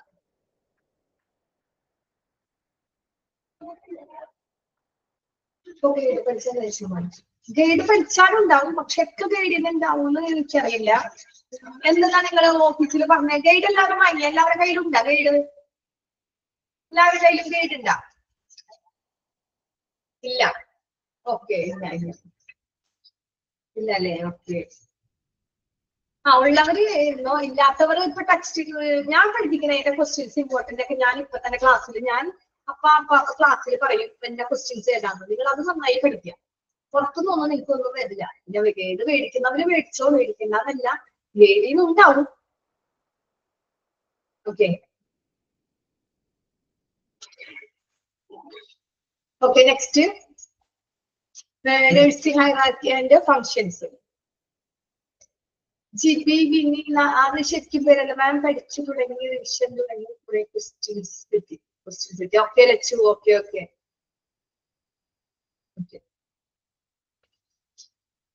ഇനി നമുക്ക് പഠിക്കാം നഴ്സിംഗ് ശ്രേണിയും അതിന്റെ പ്രവർത്തനങ്ങളും. നഴ്സിംഗ് ഹയറാർക്കി ആൻഡ് ഫങ്ഷൻസ്, നഴ്സിംഗിന്റെ ശ്രേണി അതിന്റെ പ്രവർത്തനങ്ങൾ. The structure of organization determines the employee behavior through the effect of role, power, status, responsibility, authority, and communication. Nursing is a large department, is very hospital, hence it has a hierarchy as doctors do. And it is necessary to understand different nursing classification. Classification കൊടുത്തേക്കണൊക്കെ first nursing director, അതിന് താഴെയാണ് nursing superintendent വരുന്നത്, അതിന് താഴെ nursing supervisor. Hierarchy എന്ന് വെച്ചാൽ എന്താ? ശ്രേണി. ഇവിടെ ഉദ്ദേശിക്കുന്നത് ശ്രേണി എന്നാണ്. നഴ്സിംഗിന്റെ ആ ഒരു തട്ടായിട്ട് അതിന്റെ ആ ഒരു തല ഓർഡർ. ഇപ്പൊ നമ്മള് ശ്രേണി എന്ന് പറയണതാണ് ഇവിടെ താഴെ കൊടുത്തേക്കണ കണ്ട, ഇതാണ് ശ്രേണി എന്ന് പറയണത്. ഇങ്ങനെയാണ് നഴ്സിംഗുമാരുടെ ഇത് വരേണ്ടത്. ഏറ്റവും ടോപ്പിൽ നഴ്സുമാരുടെ ടോപ്പ് വന്നതാണ് നഴ്സിംഗ് ഡയറക്ടർ, അതാണ് ഏറ്റവും ടോപ്പിൽ വരുന്നത്. ഈ ഒരു സാധനമാണ് ഹയറാർക്കി എന്ന് പറയുന്നത് ഇതിന്റെ ശ്രേണിയിൽ. നെക്സ്റ്റ് ഡ്യൂട്ടി അത് ഡയറക്ടർ കഴിഞ്ഞാൽ പിന്നെ അതിന് താഴെ പോസ്റ്റ് വന്നത് നഴ്സിംഗ് സൂപ്പീരിയന്റ്. എന്ന് പറഞ്ഞാൽ സൂപ്രണ്ട്, നഴ്സിംഗ് സൂപ്രണ്ട്. അവർക്ക് ഡ്യൂട്ടി എന്തായിരിക്കും? നഴ്സിംഗ് ഡയറക്ടർമാരുണ്ടാവും, അതാണ് ഇന്ന നഴ്സുമാർ ഇതിന്റെ മുന്നിൽ ഇന്ന നഴ്സുമാർ വേണം, ഒരുമിച്ച് നഴ്സുമാരെ അപ്പോയിന്റ്മെന്റ് ചെയ്യുന്നതും അവർക്കുള്ള ഇതൊക്കെ പറയുന്നത് നഴ്സിംഗ് ഡയറക്ടറാണ്. ഈ നഴ്സിംഗ് ഡയറക്ടറിന്റെ തൊട്ട് താഴെയാണ് സൂപ്രണ്ട് ഉണ്ടാവും. ഈ സൂപ്രണ്ടാണ് മറ്റു നഴ്സുമാർ, വലിയ വലിയ നഴ്സുമാര്, ജനറൽ, BSc, അവരൊക്കെ വലിയ എക്സ്പീരിയൻസും കൂടിയും നല്ല BSc ഉള്ള നഴ്സുമാരാണ് ഈ സൂപ്രണ്ടിൽ വരുന്നത്. നല്ല ഏജ് ഉള്ളത്, അവർക്ക് ഒരുപാട് നഴ്സുമാർ എക്സ്പീരിയൻസ് ഉണ്ടാവും. അപ്പൊ അവരാണ് ഓരോ നഴ്സുമാരെ തട്ടില് അവരിങ്ങനെ നിൽക്കുന്നത്. നമുക്ക് ഓരോന്നും പഠിക്കാനുണ്ട് ഇതില്. ഇനി നഴ്സിംഗ് സൂപ്പർവൈസർ എന്ന് വെച്ചാൽ അതിന് തൊട്ട് താഴെ അവർക്കായിരിക്കും നഴ്സിംഗിന്റെ കുറച്ച് കാര്യങ്ങളുണ്ട്. ഇത് നഴ്സിംഗ് ഇൻചാർജ് എന്ന് പറയുമ്പോൾ ഒരു വാർഡ് അവർക്ക് ഇൻചാർജിന്റെ കയ്യിൽ, ആ വാർഡ് ഫുള്ള് അവരായിരിക്കും മേൽനോട്ടത്തിൽ. ഓക്കെ, ഒരു വാർഡ് ഇപ്പൊ മെയിൽ വാർഡ് ആണെങ്കിൽ മെയിൽ വാർഡ് ഫുള്ള് ആരായിരിക്കും? ഈ നഴ്സിംഗിന്റെ ഇൻചാർജ്, അവിടെ ഒരു ഇൻചാർജ് ഉണ്ട്. അതുപോലെ ഇപ്പത്തെ ഫീമെയിൽ വാർഡ് ആണെങ്കിലും ഓർത്തോ വാർഡ് ആണെങ്കിലും ഗൈനക്കോളജിസ്റ്റ്, അങ്ങനെ എന്ത് വാർഡ് ആണെങ്കിലും അവിടെ ഓരോ ഇൻചാർജ് ഉണ്ടാവും, നഴ്സിംഗ് ഇൻചാർജ്. അവരുടെ കീഴിലാണ് സ്റ്റാഫ് നഴ്സ് വരുന്നത്. സാധാരണ ലെവലില് സ്റ്റാഫ് നഴ്സ്. സാധാരണ നഴ്സ് എന്ന് വെച്ചാൽ നഴ്സിംഗ് അസിസ്റ്റന്റ് അല്ല, സ്റ്റാഫ്. അവരൊരുവിധം ഡ്രസ് വല്ല ഇഞ്ചുറി ഒക്കെ വന്നു കഴിഞ്ഞാൽ ഡ്രസ് ചെയ്യണത് ഹെഡ് നഴ്സ്. ഓക്കെ, ഇഞ്ചുറി ഒക്കെ വന്നാൽ ഡ്രസ് ചെയ്യണത്, പിന്നെ അങ്ങനത്തെ ഉള്ള കാര്യങ്ങൾ ഈ സ്റ്റാഫ് നഴ്സാണ്. അത് കഴിഞ്ഞ് ഏറ്റവും താഴെയാണ് നഴ്സിംഗ് അസിസ്റ്റന്റ്. അവരെന്തായിരിക്കും? അവര് രാവിലെ തന്നെ വരുമ്പോ, നിങ്ങൾ കണ്ടിട്ടില്ലേ ഒരു പേഷ്യന്റിന്റെ റൂമിൽ വരുമ്പോ ബെഡ് മേക്കിംഗ്, അവര് രാവിലെ തന്നെ വന്ന് അവര് വൈറ്റ് സാരി കൊടുത്ത് കഴിഞ്ഞ് വന്ന് അവര് നേരെ എവിടെ പോകും? അവര് നേരെ ബെഡ് മേക്കിങ്ങിനോ ഹോസ്പിറ്റലിൽ വന്ന് ബെഡ് മേക്കിംഗ് ചെയ്യും, ആ പേഷ്യന്റ് ആ റൂമിലെ കാര്യങ്ങൾ ചെയ്യും. അങ്ങനെ അപ്പൊ അങ്ങനെ അസിസ്റ്റ് ചെയ്യാനായിരിക്കും. അങ്ങനെയുള്ള ഒരു നഴ്സിംഗ് അസിസ്റ്റന്റ്, അതാണ് ഏറ്റവും താഴെ. ഇതൊരു നഴ്സിംഗിന്റെ ഹയറാർക്കിന്നോ എന്തോ ശ്രേണിയാണ്. ഓക്കെ, ഇത് നമ്മൾ ഓരോന്ന് പഠിക്കാനുണ്ട്. നമുക്ക് നഴ്സിംഗ് ഡയറക്ടർ പഠിക്കണം, സൂപ്രണ്ട് പഠിക്കണം, ഒക്കെ പഠിക്കാനുണ്ട്. അപ്പൊ നമുക്ക് ഇവിടെ എന്താ പറയുന്നത് നോക്കി. ശ്രേണി എന്ന് പറഞ്ഞത് എന്താ? റോൾ അല്ലെങ്കിൽ അവരുടെ അധികാരം. ഒരു നഴ്സുമാരുടെ role, power, status, responsibility, authority, അവരെ അങ്ങനെയുള്ള അതിലൂടെ അതിന്റെ ഫലങ്ങളിലൂടെ ആ ഒരു ഹോസ്പിറ്റലിന്റെ അല്ലെങ്കിൽ ആ ഒരു സ്ഥാപനത്തിന്റെ അതിന്റെ ഒരു ഘടന എന്ന് പറയുന്നത് എന്താ? അവിടുത്തെ സ്റ്റാഫുകളുടെ പെരുമാറ്റം പോലെയാണ്. ദ സ്ട്രക്ചർ ഓഫ് ഓർഗനൈസേഷൻ, ആ ഒരു ഓർഗനൈസേഷന്റെ ആ ഒരു സംഘടന, നമ്മുടെ ആ ഒരു ഹോസ്പിറ്റൽ, അതിന്റെ സ്ട്രക്ചർ, അതിന്റെ ഒരു ഘടന എന്ന് പറയുന്നത് എംപ്ലോയീസ് ബിഹേവിയർ, അവരെങ്ങനെ പെരുമാറുന്നു, ത്രൂ ദ എഫക്ട്, എങ്ങനെ, അവരുടെ റോൾ എന്താണ്, അവരുടെ പവർ എന്താണ്, സ്റ്റാറ്റസ് എന്താണ്, അവരുടെ ഉത്തരവാദിത്തം എന്താണ്, അവരുടെ അതോറിറ്റി, അങ്ങനെ കമ്മ്യൂണിക്കേഷൻ, അതിനെ കുറിച്ചാണ്, അവരുടെ പെരുമാറ്റത്തെ കുറിച്ചാണ് ആ ഒരു ഹോസ്പിറ്റലിന്റെ സ്ട്രക്ചർ അടങ്ങിയിരിക്കുന്നത്, അതിന്റെ ഘടന അടങ്ങിയിരിക്കുന്നത്. ഓക്കെ. പിന്നെന്താ? Nursing is A large demand. എല്ലാ ഹോസ്പിറ്റലിലും നഴ്സിംഗ് ഉള്ള ഒരു കുട്ടി നഴ്സിംഗ് അസിസ്റ്റന്റ് പഠിച്ച് ട്രെയിനിങ് പോകുന്നുണ്ട്. Okay Suhaina, okay, nursing assistant പഠിച്ച് ട്രെയിനിങ്ങിന് പോകുന്നുണ്ടെന്ന്. ഓക്കെ. അപ്പൊ അവരാണ് ഏറ്റവും താഴെ നിൽക്കുന്നത്. താഴെ നിൽക്കുന്നത് മാത്രം പറയാൻ പറ്റില്ല, അവർ ഏറ്റവും താഴെ ആണെങ്കിലും ഏറ്റവും കൂടുതൽ ഡ്യൂട്ടി അവർക്കായിരിക്കും. അവർക്ക് ഇഞ്ചക്ഷൻ ചെയ്യണത് അവർ തന്നെ ആയിരിക്കും. നഴ്സിംഗ് അസിസ്റ്റന്റ് ഒരുവിധം എല്ലാ കാര്യങ്ങളും അവർ ചെയ്യും, അല്ലെ? അവർക്ക് പക്ഷെ ശമ്പളം ഭയങ്കര കുറവായിരിക്കും, പക്ഷെ അവർക്ക് ഏറ്റവും ഡ്യൂട്ടി കൂടുതലായിരിക്കും. അങ്ങനെ OP യിലൊക്കെ നിൽക്കുന്നത് നഴ്സിംഗ് അസിസ്റ്റന്റ് ആയിരിക്കും. ഇപ്പൊ 1 മണി വരെ OP ഉണ്ടാവും. രാവിലെ 9 മണി തുടങ്ങി 1 മണി വരെ OPകൾ ഉണ്ടാവും, ഔട്ട് പേഷ്യന്റിന്റെ, അല്ലെ? അപ്പൊ ഈ OP യിലൊക്കെ നിൽക്കുന്നത് ആരാ? നഴ്സിംഗ് അസിസ്റ്റന്റ് ആയിരിക്കും. സ്റ്റാഫ് നഴ്സ് ഒന്നും OP യിൽ നിൽക്കില്ല, അവർ ഇച്ചിരി കൂടി കൂടുതലായതാ. അപ്പൊ അവര് വേറെ ഇങ്ങനെ. ഓക്കെ. അപ്പൊ നമ്മളിവിടെ എന്താ പറഞ്ഞേ? ഒരു ഹോസ്പിറ്റലിന്റെ സ്ട്രക്ചർ എന്ന് പറയുന്നത് അവരുടെ എംപ്ലോയീസിന്റെ ആ ഒരു പെരുമാറ്റം, ആ ഒരു ബിഹേവിയർ, അവരുടെ റോള്, പവർ, സ്റ്റാറ്റസ്, റെസ്പോൺസിബിലിറ്റി, അതിനെ കുറിച്ചുള്ള ആ ഒരു പെരുമാറ്റത്തെ അനുസരിച്ചായിരിക്കും. പിന്നെന്താ? Nursing is A large department in every hospital. എന്ന് വെച്ചാൽ എന്താ? എല്ലാ ഹോസ്പിറ്റലിലും നഴ്സിംഗ് എന്നത് ഒരു വലിയ ഡിപ്പാർട്ട്മെന്റ് ആണ്, അല്ലെ?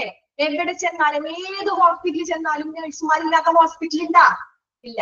അപ്പൊ അതാണ് പറഞ്ഞേ, എല്ലാ ഹോസ്പിറ്റലിലും നഴ്സിംഗ് എന്നത് ഒരു വലിയ ഡിപ്പാർട്ട്മെന്റ് ആണ്. അതിനാൽ ഡോക്ടർമാർ ചെയ്യുന്നത് പോലെ അവിടെ എന്താ? ഇതിനൊരു ശ്രേണിയുണ്ട്. It has a hierarchy as doctors too. ഡോക്ടേഴ്സിനുള്ള പോലെ തന്നെ ഇവിടെയും എന്തുണ്ട്? നഴ്സുമാർക്ക് ഒരു ശ്രേണിയുണ്ട്. ആ ശ്രേണി, വിവിധ നഴ്സിംഗ് വർഗീകരണം മനസ്സിലാക്കാൻ വേണ്ടിയിട്ടാണ് ഇങ്ങനെ ഒരു ശ്രേണി ഉള്ളത്. To understand different nursing classification. നമ്മൾ പറഞ്ഞു ഇവിടെ ഒരു ശ്രേണി ഉണ്ട്. എന്തിനു വേണ്ടിയിട്ടാ ശ്രേണി?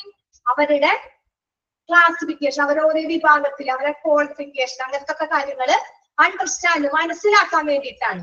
അതാണ് ആ താഴെ കൊടുത്തേക്കുന്നത്. ആ ശ്രേണിയാണ്, ഇതാണ് താഴെ കൊടുത്തിരിക്കുന്നത്. ഓക്കെ. അപ്പൊ ഇതില് ഒന്നും പറയണില്ല. നഴ്സിംഗിൽ എന്ന് പറയണത് അവരുടെ ബിഹേവിയർ, പെരുമാറ്റത്തെ പോലെ ആയിരിക്കും ആ ഹോസ്പിറ്റലിന്റെ ആ ഒരു സ്ട്രക്ചർ. നഴ്സിംഗ് ഡിപ്പാർട്ട്മെന്റ് എന്ന് പറയുന്നത് ഏറ്റവും വലിയൊരു ഡിപ്പാർട്ട്മെന്റ് ആണ് ആ ഹോസ്പിറ്റലിലെ. ലാർജ് ഡിപ്പാർട്ട്മെന്റ് ആരാ? നഴ്സിംഗ് ആണ്. പിന്നെ ഇതിനൊരു ശ്രേണിയുണ്ട്. അത് എന്തിനു വേണ്ടിയിട്ടാ? ഡോക്ടേഴ്സിനുള്ള ഒരു ശ്രേണി നഴ്സുമാർക്കുണ്ട്. എന്തിനു വേണ്ടിയിട്ടാ? നഴ്സുമാരുടെ ക്ലാസിഫിക്കേഷൻ മനസ്സിലാക്കാൻ, അവരുടെ ഓരോ വർഗീകരണങ്ങൾ എങ്ങനെയാണെന്നുള്ള ഇത് മനസ്സിലാക്കാൻ. അപ്പൊ ഫസ്റ്റ് വരുന്നത് നഴ്സിംഗ് ഡയറക്ടർ. അപ്പൊ ഈ ശ്രേണി ശ്രദ്ധിക്കാം, മനസ്സിൽ ഇപ്പൊ തന്നെ പഠിച്ചു വെക്കാം. ഇതിൽ ചോദിക്കും ഏറ്റവും മുകളിൽ ഏറ്റവും ടോപ്പാണ് നഴ്സില് നഴ്സിംഗ് ഡയറക്ടർ. ഇപ്പൊ നമ്മളൊരു സിനിമ പ്രൊഡ്യൂസ് ചെയ്യണം. സിനിമ പ്രൊഡ്യൂസ് ചെയ്യണമെങ്കിൽ ആദ്യം തന്നെ ആര് വേണം? അത് പ്രൊഡ്യൂസ് ചെയ്യാൻ ആരെങ്കിലും വേണം, അല്ലെ? അപ്പൊ ആരാ? അയാളുണ്ടെങ്കിൽ മാത്രമേ ആ സിനിമ നിൽക്കുള്ളൂ. അപ്പൊ അതാണ് ഡയറക്ടർ. അപ്പൊ ഇതുപോലെ തന്നെ ഇവിടെ എന്താ? നഴ്സിംഗുകാർക്ക് ഒരു വലിയൊരാൾ വേണം, അവരില്ലെങ്കിൽ അതുള്ളൂ. അതാണ് നഴ്സിംഗ് ഡയറക്ടർ. നഴ്സിംഗ് സൂപ്പീരിയന്റ്, നഴ്സിംഗ് സൂപ്പർവൈസർ, ഇൻചാർജ്, പിന്നെ സ്റ്റാഫ് നഴ്സ്, നഴ്സിംഗ് അസിസ്റ്റന്റ്. ഈ ശ്രേണി മനസ്സിൽ ഓർത്തു വെക്കാം. ഓക്കെ. നെക്സ്റ്റ് നമുക്ക് പഠിക്കാൻ നേരം ഉണ്ടാ 15 മിനിറ്റ് കൂടി ഉണ്ട്. അപ്പൊ നമുക്ക് നഴ്സിംഗ് ഡയറക്ടർ കൂടി ഒന്ന് നോക്കാം. എന്താ നഴ്സിംഗ് ഡയറക്ടർ നോക്കാം.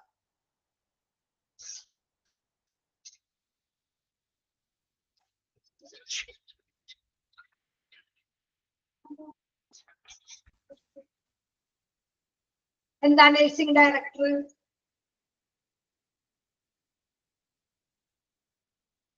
It is the nursing director who provides direction to the nursing staff and coordinate health service. Their duties consist of supervising all nursing staff and looking after patient care, as well as administrative functions like record keeping, budgeting, etc. At minimum, they require co-workers or bachelor degree in nursing, along with at least 10 years of experience in deemed firms. Okay. Deemed firms എന്ന് വെച്ചാൽ എന്താ? ഒരു അംഗീകൃത സർവകലാശാല, university. എന്തെങ്കിലും സാധാരണ വകുപ്പ് university പോലല്ല, ഒരു അംഗീകൃത യൂണിവേഴ്സിറ്റി, ഗവൺമെന്റ് ഒക്കെ ഒരു നല്ലൊരു പഠിക്കുന്ന ആൾക്കാർക്കൊക്കെ വേണ്ടി അങ്ങനെയുള്ള ഒരു യൂണിവേഴ്സിറ്റി, അതാണ് ഡീംഡ് ഫോംസ് എന്ന് പറയുന്നത്. നമുക്ക് നോക്കാം ഒന്ന് തുടങ്ങി ഇവിടെ എന്താ പറഞ്ഞിരിക്കുന്നത്. നഴ്സിംഗ് ഡയറക്ടർമാര് who provide direction, nursing staff and coordinate health services. Nursing director ആണ് നഴ്സിംഗ് ജീവനക്കാർക്ക് എന്ത് കൊടുക്കും, അവർക്കുള്ള ആ ഒരു ഡയറക്ഷൻ എന്നുവെച്ചാൽ ദിശാബോധം പ്രൊവൈഡ് ചെയ്യും. ഡയറക്ഷൻ ആ ഒരു ദിശാബോധം നൽകുന്നതും ആരോഗ്യ സേവനത്തെ ഏകോപിപ്പിക്കാനുമുള്ളതാണ് നഴ്സിംഗ് ഡയറക്ഷൻ. അപ്പൊ it is the nursing director, ഇതൊരു നഴ്സിംഗ് ഡയറക്ടർ ആണ്. അവരുടെ ഡ്യൂട്ടി എന്താ, who provide direction to the nursing staff. Underline ചെയ്യാം, ഇവിടെ ക്വസ്റ്റ്യൻ വരുന്നുണ്ട്, അണ്ടർലൈൻ ചെയ്യാം. നഴ്സിംഗ് സ്റ്റാഫിന്റെ നഴ്സിംഗ് ഡയറക്ടർ എന്താ പ്രൊവൈഡ് ചെയ്യണേ, direction to the nursing staff and coordinate, ഏകോപിപ്പിക്കുന്നു എന്തെന്നാ, health services, staff and coordinate health service. അവിടെ വരെ അണ്ടർലൈൻ ചെയ്യാം, വൺവേഡിൽ വരും. ഡയർ ഡ്യൂട്ടീസ്, ഇത് അവരുടെ ഡ്യൂട്ടീസ് പറയാണ്. അവരുടെ ഡ്യൂട്ടീസ് എന്താ ചെയ്യാം, അവർക്ക് അവരുടെ ചുമതലകള് എല്ലാ നഴ്സിംഗ് സ്റ്റാഫിന്റെ മേൽനോട്ടം വഹിക്കണം. എല്ലാ നഴ്സിംഗ് സ്റ്റാഫ് എന്ന് പറയുമ്പോ എത്ര ഉണ്ട്, ഏറ്റവും മുകളിലത്തെ ടോപ്പിലെ ഡയറക്ടർ. അപ്പൊ ഒന്ന് ഇവിടെ സൂപ്പീരിയന്റിന്റെ, സൂപ്പർവൈസറിന്റെ, ഇൻചാർജ്, സ്റ്റാഫ് നഴ്സ്, അസിസ്റ്റന്റ്, ഇവരുടെ എല്ലാത്തിന്റെ മേൽനോട്ടം ആർക്കാ, നഴ്സിംഗ് ഡയറക്ടർക്ക്. അതല്ലേ ഏറ്റവും ടോപ്പില്. അപ്പൊ if their duties consist of supervising all nursing staff and looking after patient care as well as administrative functions like record keeping എന്ന് വെച്ചാല് എല്ലാ ഹോസ്പിറ്റൽ, എല്ലാ നഴ്സുമാരെയും ആ ഹോസ്പിറ്റലിലുള്ള എല്ലാ നഴ്സുമാരുടെ മേൽനോട്ടം വഹിക്കുകയും അതുപോലെ തന്നെ പേഷ്യന്റിന്റെ പരിചരണം എന്ന് നോക്കണം, പേഷ്യന്റിന്റെ കെയർ, പേഷ്യന്റ് കെയർ അത് നോക്കണം. പിന്നെന്താ, റെക്കോർഡ് സൂക്ഷിക്കണം, ബഡ്ജറ്റിംഗ് കാര്യങ്ങൾ നോക്കണം തുടങ്ങിയ അഡ്മിനിസ്ട്രേറ്റീവായ പ്രവർത്തനങ്ങൾ നോക്കുകയും ചെയ്യുന്നത് ആരാ, നഴ്സിംഗ് ഡയറക്ടറാണ്. അണ്ടർലൈൻ ചെയ്യാം, നഴ്സിംഗ് ഡയറക്ടറിന്റെ ഡ്യൂട്ടി 1 by 10 പറഞ്ഞിട്ടുണ്ട്, അണ്ടർലൈൻ ചെയ്ത് വെക്കാം. നഴ്സിംഗ് ഡ്യൂട്ടി എന്താ ഡ്യൂട്ടി, റെക്കോർഡ് നോക്കാം, ബഡ്ജറ്റ് നോക്കാം, അങ്ങനത്തെ ഉള്ള കാര്യങ്ങളൊക്കെ നോക്കാം. നഴ്സിംഗ് ഡയറക്ടറിന്റെ ഡ്യൂട്ടി അണ്ടർലൈൻ ചെയ്യാം. ഓക്കെ, പിന്നെന്താ, at minimum they require for workers or bachelor degree nursing along with at least 10 years experience in course. എന്ന് വെച്ചാൽ ഇവർക്ക് ഇതൊന്നും പോരാ, ഇത്രയും ഡ്യൂട്ടീസ് അവർ ചെയ്യണം, ഇത്രയും നഴ്സുമാരെ മെയിൻറ്റെയിൻ ചെയ്യണം, അതുപോലെ തന്നെ അവരുടെ ബഡ്ജറ്റിംഗ്, കീപ്പിംഗ്, റെക്കോർഡ് കീപ്പിംഗ് അങ്ങനത്തെ ഉള്ള കാര്യങ്ങളൊക്കെ നോക്കണം. അതുപോലെ അവർക്ക് എന്താ, കുറഞ്ഞത് അവർക്ക് ബിരുദമോ അല്ലെങ്കിൽ അവരുടെ ക്വാളിഫിക്കേഷൻ പറയണം. ഇത്രയും കാര്യങ്ങൾ ചെയ്യണമെങ്കിൽ വെറുതെ അപ്പം നഴ്സിന് പറ്റുമോ, പറ്റില്ല. ഇത്രയും ഇത് ചെയ്യണമെങ്കിൽ അവർക്ക് കുറഞ്ഞത് എന്ത് വേണം, ഏതെങ്കിലും ഒരു ഹോസ്പിറ്റലിൽ നല്ല എക്സ്പീരിയൻസ്, 10 വർഷത്തെ എക്സ്പീരിയൻസ് പരിചയവും വേണം. അതുപോലെ തന്നെ ഏതെങ്കിലും യൂണിവേഴ്സിറ്റി പോരാ, ഡീംഡ് ഫോംസ്, അംഗീകരിച്ച യൂണിവേഴ്സിറ്റിയിൽ നിന്നുള്ള 10 വർഷത്തെ എക്സ്പീരിയൻസ് കൂടിയ ആ ഒരു ഇത് വേണം. Bachelor degree in nursing along with at least 10 years of experience in deemed firms. അത്രയും ക്വാളിഫിക്കേഷൻ ഉണ്ടെങ്കിൽ മാത്രമേ അവർക്ക് ഈ നഴ്സിംഗ് ഡയറക്ടർ ആവാനുള്ള ക്വാളിഫിക്കേഷൻ ഉള്ളൂ. അപ്പൊ നഴ്സിംഗ് ഡയറക്ടറിന്റെ കാര്യങ്ങൾ പറയണത് എന്താ, നഴ്സിംഗ് ഡയറക്ടർ എന്താ ചെയ്യണേ, പ്രൊവൈഡ് ചെയ്യും എന്താ, direction of the nursing staff. പിന്നെ ഓൾ സ്റ്റാഫ്, ആ ഹോസ്പിറ്റലിലുള്ള ഓൾ സ്റ്റാഫിനെ സൂപ്പർവൈസ് ചെയ്യും. അതുപോലെ തന്നെ അവിടുത്തെ റെക്കോർഡ് കീപ്പ് ചെയ്യും, ബഡ്ജറ്റിങ്, അഡ്മിനിസ്ട്രേറ്റീവിന്റെ പ്രവർത്തനങ്ങൾ, അങ്ങനെ എല്ലാ കാര്യങ്ങളും നോക്കുന്നത് ആരാ, ഈ നഴ്സിംഗ് ഡയറക്ടറാണ്.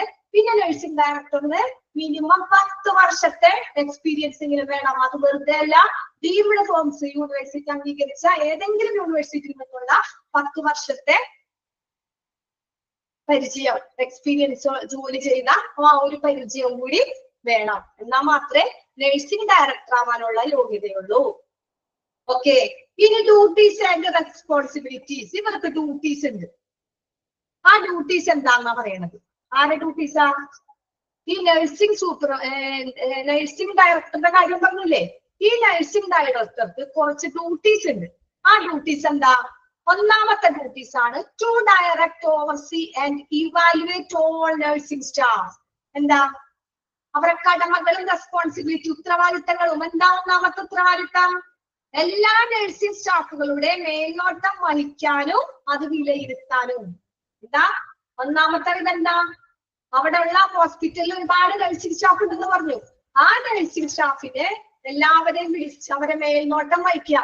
ഇവിടെ വർക്ക് ചെയ്യുന്നുണ്ടോ, അവിടെ വർക്ക് ചെയ്യുന്നുണ്ടോ, അവിടെ എന്താണ്, അവരെ വർക്ക് ചെയ്യിപ്പിക്കുകയും വേണം. അതുപോലെ തന്നെ അവരെ വിലയിരുത്തുക, ഇവാലുവേറ്റ് ചെയ്യുകയും വേണം. അതാണ് ഫസ്റ്റ് ഡ്യൂട്ടി. സെക്കൻഡ് ഡ്യൂട്ടി എന്താ? To guide staffing procedure. Second duty എന്താ? സ്റ്റാഫിങ്ങിന്റെ നടപടിക്രമങ്ങള്, അതിന്റെ സ്റ്റാഫ് ചെയ്യേണ്ട ആ ഒരു പ്രൊസീജിയർ, അവരെ എങ്ങനെ ചെയ്യണം, നടപടിക്രമങ്ങള് ഗൈഡ് ചെയ്യുക, അത് അവരിൽ നിന്ന് പറഞ്ഞു കൊടുക്കുക, ലീഡ് ചെയ്യുക, നമ്മൾ നയിപ്പിക്കുക, ചെയ്യിപ്പിക്കുക. ചെയ്യേണ്ടവര് ഇന്ന കാര്യങ്ങൾ, നീ അവിടെ പോയി അത് ചെയ്യണം, നീ ഇവിടെ പോയി ഇത് ചെയ്യണം, നീ ഇന്ന ഡ്യൂട്ടി എടുക്കണം, ഇന്നാണ് അങ്ങനെയുള്ള കാര്യങ്ങൾ. അവിടുത്തെ സ്റ്റാഫിന്റെ പ്രൊസീജിയർ എന്താണോ, ആ താഴെയുള്ള സ്റ്റാഫിന്റെ പ്രൊസീജിയർ എന്താണോ അത് ഗൈഡ് ചെയ്യിപ്പിക്കുക. To guide staffing procedure. Duties and റെസ്പോൺസിബിലിറ്റിയിലെ രണ്ടാമത്തെ പോയിന്റ് ആണ്. ഈ പോയിന്റ് നിങ്ങളൊക്കെ ഓർത്ത് വെക്കാം, ഇമ്പോർട്ടന്റ് ആണ്. ചിലപ്പോ നിങ്ങളോട് ചോദിക്കും ഡ്യൂട്ടീസ് ആൻഡ് റെസ്പോൺസിബിലിറ്റീസ് 5 തന്നെ, ചിലപ്പോ ഇത് മുഴുവനും തന്നിട്ട് ചോദിക്കും ഇതൊക്കെ ഡ്യൂട്ടീസ് ആണോ എന്ന്. ഇതൊക്കെ ഓർക്കാം. നാലാമത്തെ വീണ്ടും മൂന്നാമത് എന്താ പറയണേ? To set a long term goal for the ensuring department. എന്താ? ഡിപ്പാർട്ട്മെന്റിന് ഉറപ്പാക്കുന്ന കാര്യങ്ങൾ. Set long term goal for the ensuring department. ഡിപ്പാർട്ട്മെന്റിന് ഉറപ്പാക്കുന്ന കാര്യങ്ങൾ, ദീർഘകാല കാര്യങ്ങൾ നിങ്ങൾ ലക്ഷ്യം വെക്കുക. അതായത് set of long term goal. ഇപ്പൊ എൻഷുറിംഗ് ഉറപ്പാന്ന് വെച്ചാൽ ഏതെങ്കിലും ഒരു ഡിപ്പാർട്ട്മെന്റ്, നഴ്സിംഗ് ഡിപ്പാർട്ട്മെന്റ്, ഇതൊക്കെ നഴ്സിംഗ് ഡ്യൂട്ടി ആയിരിക്കൂലേ. അപ്പൊ അങ്ങനെ ഒരു ഡിപ്പാർട്ട്മെന്റിൽ ഏറ്റവും കൂടുതൽ കാലങ്ങൾ ഒരു കാര്യങ്ങൾ ചെയ്യാനുണ്ടെങ്കിൽ അതിന്റെ കാര്യങ്ങളൊക്കെ ഇതിൽ ഉറപ്പാക്കണം, സെറ്റാക്കണം. എന്ന് വെച്ചാൽ ഇന്ന വാർഡിൽ ഇന്ന സിസ്റ്റർമാര് പോസ്റ്റിംഗ് നിൽക്കുക, അവർ കുറെ നാൾ നിന്ന് അവരുടെ കാര്യങ്ങൾ, അങ്ങനെ നഴ്സിംഗ് ഡിപ്പാർട്ട്മെന്റിന്റെ ഫുൾ കാര്യങ്ങൾ. ഓരോ ഡിപ്പാർട്ട്മെന്റ്, നഴ്സിംഗ് ഡിപ്പാർട്ട്മെന്റ് എന്ന് പറയുമ്പോൾ നഴ്സിംഗ് മാത്രമല്ല, അതിന്റെ ഇടയിൽ ICU വരും, പിന്നെ ഏതാ ഓപ്പറേഷൻ തിയേറ്റർ വരും. ഇവിടെ ഒക്കെ നഴ്സുമാരുള്ളതാ. അവര് നിൽക്കുന്ന ആ ഒരു ഡിപ്പാർട്ട്മെന്റിൽ അതിന്റെ കാര്യങ്ങൾ പുറത്ത്, അതിന്റെ എന്തെല്ലാം കാര്യങ്ങളാണ് ലോങ് ടേം കാര്യങ്ങൾ കുറെ നാളത്തേക്ക് വേണ്ടിയിട്ട് സെറ്റ് ചെയ്യണം. കുറെ നഴ്സുമാരെന്നൊക്കെ പറയുമ്പോൾ വാർഡിൽ സ്ഥിരമായിട്ട് നിൽക്കില്ല. ചിലപ്പോ ഒരു മാസം കഴിഞ്ഞാൽ അടുത്ത മാസം ഇത് വേറെ വാർഡിലായിരിക്കും, അല്ലെ? അപ്പൊ ഇവർക്ക് ഇപ്പൊ എക്സ്പീരിയൻസ് നോക്കിയിട്ടാണ്. ഇപ്പൊ ഓർത്തോ വാർഡില് 2 കൊല്ലം നിന്ന ആള് വീണ്ടും ഒരു സർജറി വാർഡിൽ പോയാൽ അവർക്ക് അവിടുത്തെ കാര്യങ്ങൾ കറക്റ്റ് അറിയില്ല. അവരത് പഠിച്ചതായിരിക്കും, പക്ഷെ എക്സ്പീരിയൻസ് അവർക്ക് കൂടുതലും ഓർത്തോയിൽ നിന്നില്ല. അപ്പൊ അങ്ങനത്തെ ഉള്ള കാര്യങ്ങൾ, ലോങ് ടേം ഗോൾ, കൂടുതൽ കാലം എങ്ങനെയാണ്, അങ്ങനത്തെ ഉള്ള കാര്യങ്ങളൊക്കെ ഉറപ്പുവരുത്തണം ഡിപ്പാർട്ട്മെന്റിൽ. അപ്പൊ എൻഷുറിംഗ് ഡിപ്പാർട്ട്മെന്റിൽ ലോങ് ടേം കാര്യങ്ങൾ റെഡിയാക്കി കൊടുക്കുക. പിന്നെ അറേഞ്ച് ചെയ്ത് coordinate technician, nursing, patient care procedure, അങ്ങനത്തെ ഉള്ള കാര്യങ്ങൾ അറേഞ്ച് ചെയ്യുക. എന്ന് വെച്ചാൽ അഡ്മിഷൻ, നഴ്സിംഗ്, പേഷ്യന്റിന്റെ കെയർ, അങ്ങനത്തെ ഉള്ള നടപടിക്രമങ്ങൾ ക്രമീകരിക്കുകയും അത് ഏകോപിപ്പിക്കുകയും വേണം. കോർഡിനേറ്റ് ചെയ്യണം, അറേഞ്ച് ചെയ്യണം. അപ്പൊ നഴ്സുമാരുടെ കാര്യങ്ങള്, അവിടുത്തെ അഡ്മിഷൻ കാര്യങ്ങള്, പേഷ്യന്റ് വന്നിട്ട് പേഷ്യന്റിന്റെ കെയർ കൊടുക്കുന്നുണ്ടോ, ഇവര് ചെയ്യണ്ട. ഇവര് ചെയ്ത് വെറുതെ മേൽനോട്ടം വഹിച്ചാൽ മതി. ഇവര് വലിയ ഡയറക്ടർ അല്ലേ, നഴ്സുമാരുടെ ഡയറക്ടർ ബോർഡിൽ ഇരിക്കുന്നത്, ഡയറക്ടറിൽ ഇരിക്കുന്നതാണ്. അപ്പൊ ഇവര് വന്ന് നോക്കാം, ഇടക്ക് വന്നുകൊണ്ട് ഈ നഴ്സ് ഇവര് അത് ചെയ്യുന്നുണ്ടോ എന്നുള്ള കാര്യങ്ങൾ, പേഷ്യന്റിന് കെയർ കൊടുക്കുന്നുണ്ടോ, അതിന്റെ നടപടിക്രമങ്ങൾ കറക്റ്റ് ചെയ്യുന്നുണ്ടോ എന്നുള്ള കാര്യങ്ങൾ അറേഞ്ച് ചെയ്ത് നോക്കാം, കോർഡിനേറ്റ് ചെയ്യാം, സഹകരിക്കാം.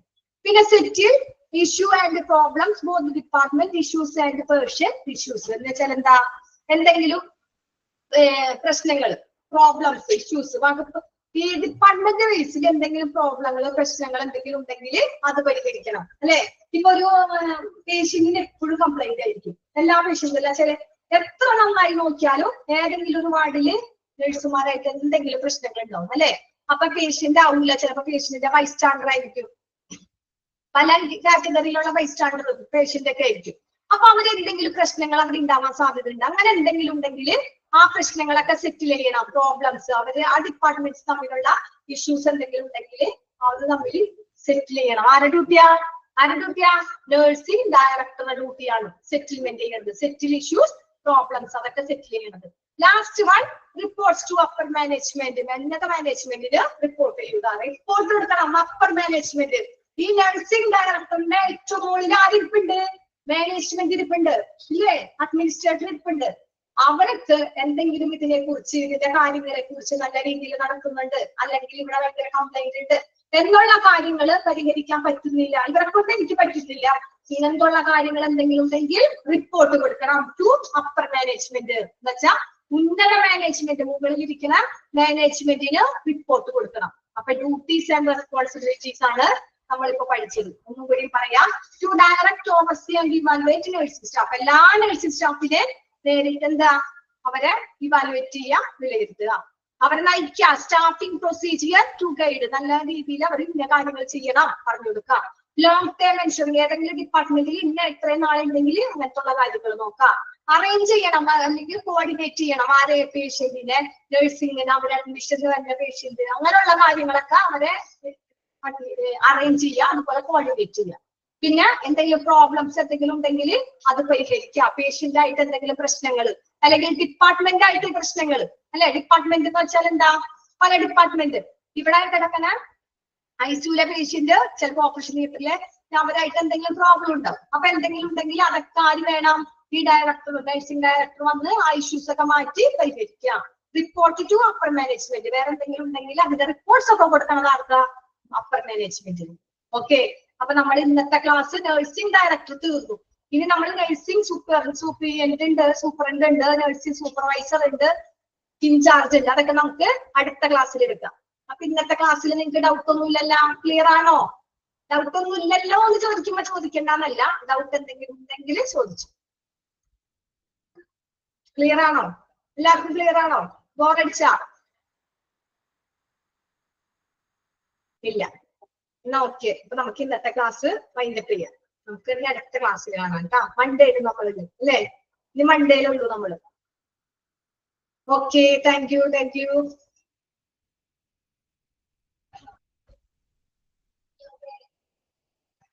ജോബ് ഓറിയന്റേഷൻ ഒന്നുകൂടി പറയുള്ളൂ. ഓക്കെ, ജോബ് ഓറിയന്റേഷൻ എവിടെ?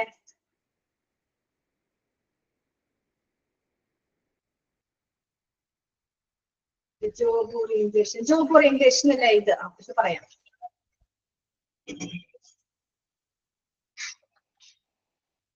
ജോബ് ഓറിയന്റേഷൻ വെച്ചാൽ എന്താ? Process making an individual or his or all responsibility relation use. എന്ന് വെച്ചാൽ സിമ്പിൾ ആണ്, അതിലൊന്നുമില്ല. എന്ന് വെച്ചാൽ എന്താ പറയണേ? ഒരു വ്യക്തി അല്ലെങ്കിൽ ഒരാള്, ഒരു പേഷ്യന്റ്, അല്ലെങ്കിൽ അത് അവളാവാം അവനാവാം, അവരാരെങ്കിലും ആണെങ്കിൽ അവർക്ക് അവരെ കുറിച്ച് എന്തെങ്കിലും അവർക്ക് അതിനെ കുറിച്ച് ഒന്നും അറിഞ്ഞൂടാ. ഞാൻ ആ ഹോസ്പിറ്റലിൽ ആദ്യമായിട്ട് ചെല്ലുകയാണ്, എനിക്കൊന്നും അറിഞ്ഞൂടാ. അപ്പൊ ഞാൻ എന്താ ചെയ്യണ്ടേ? എന്റെ ഡ്യൂട്ടി എന്താണ്? എന്റെ റെസ്പോൺസിബിലിറ്റി എന്താണ്? ഞാൻ ആരായിട്ടൊക്കെ റിലേഷൻഷിപ്പ്, ആരായിട്ടൊക്കെ റിലേഷൻ ചെയ്യണം, എന്റെ റോൾ എന്താണ് എന്നുള്ള കാര്യങ്ങളൊക്കെ ആ ഒരു സിറ്റുവേഷനിൽ അവർക്ക് പറഞ്ഞ് മനസ്സിലാക്കി കൊടുക്കാം. ചുറ്റുപാടിനെ കുറിച്ച് ബോധവന്മാരാക്കുന്ന പ്രക്രിയ, അതാണ് ജോബ് ഓറിയന്റേഷൻ എന്ന് പറയുന്നത്. മനസ്സിലായ? ഇൻഡിവിജ്വൽ ആയ അവർക്കുള്ള കാര്യങ്ങള്, അവർക്ക് ന്യൂ വർക്ക്, പുതിയതായിട്ട് ജോലി ചെയ്യാൻ വന്നേക്കാണ്. അപ്പൊ ആ സിറ്റുവേഷൻ എങ്ങനെയാണെന്ന് അറിയില്ല. അപ്പൊ അവിടുത്തെ കാര്യങ്ങള് അവർക്ക് ആരാണോ വന്നത് അവർക്ക് വേണ്ടിയിട്ട് പുതിയ സാഹചര്യങ്ങൾ, തൊഴിൽ എടുക്കാൻ വേണ്ടി വന്നേക്കണവര്. അപ്പൊ ആ ശരീരത്തിൽ അവിടുത്തെ റോളുകള്, ഉത്തരവാദിത്തങ്ങള്, ബന്ധങ്ങള്, പുതിയതായിട്ട് ജോലി ചെയ്യുന്ന അവർക്ക് അവരുടെ ഉത്തരവാദിത്തത്തെ കുറിച്ച് കൂടുതൽ പരിചയപ്പെടാനായിട്ടുള്ള ഒരു പരിശീലനം കൊടുക്കണം. അത്രേ ഉള്ളൂ. കൂടുതൽ പരിചയപ്പെടാനായിട്ട് ഒരു പരിശീലനം കൊടുക്കുക, അത്രേ ഉള്ളൂ. ഓക്കെ, ക്ലിയർ ആണോ? Okay okay okay, welcome. Okay എന്നാ. Okay, by.